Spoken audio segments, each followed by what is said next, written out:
దేవుడా! ఈ రోజైనా నా వీడియోస్ యూట్యూబ్‌లో వైరల్ అవ్వాలి. ఇన్‌స్టాలో ఎలాగో ఒక 12,000, 13,000 వ్యూస్ అయినా వస్తున్నాయి. కానీ యూట్యూబ్‌లో అయితే అస్సలు రావట్లేదు.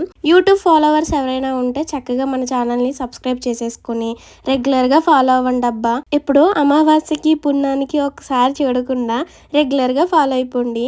సో, మొన్న మేము తీసుకొనొచ్చాం కదా కొబ్బరికాయలు, వాటినైతే మాకు బోండంలాగా కట్ చేయడం రాక ఇదిగోండి ఇలా కొబ్బరికాయల్లాగా ఒలుస్తున్నాను. సో, ఇలా చేయడానికి కూడా చాలా టైం పట్టింది. ఇంకా కొబ్బరి బోండంలాగా కట్ చేయడం అస్సలు రావట్లేదు కాబట్టి ఈ ప్రాసెస్ చేశాము.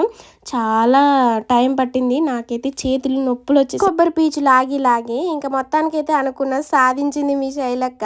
మంచిగా కొబ్బరికాయనైతే బయటికి తీసేసి అందులో ఉన్న వాటర్ అయితే తాగాను. ఎందుకంటే కొబ్బరి పీచు లాగి లాగి స్టామినా మొత్తం పోయింది కదా!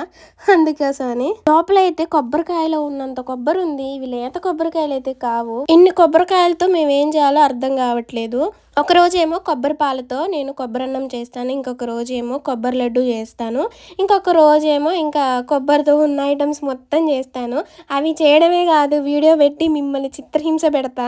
సరే శైలక్క, మూతికి ఇంత లిప్స్టిక్ రాసుకొని ఎక్కడికి వెళ్ళొచ్చావు అని అనుకుంటున్నారు. ఆల్అౌట్ తీసుకొని వద్దామని వెళ్ళాను. వెళ్ళేటప్పుడైతే రాసుకోలేదు. అక్కడికి వెళ్ళిన తర్వాత ఈ కలర్ ఎలా ఉందని ట్రై చేశాను. అస్సలు బాలేదు, నాకు నచ్చలేదు. అక్కడే పడేసి వచ్చా. మీరు మాత్రం వీడియోకి కుసంత కుడిసేస్తే లైక్ కొట్టండి.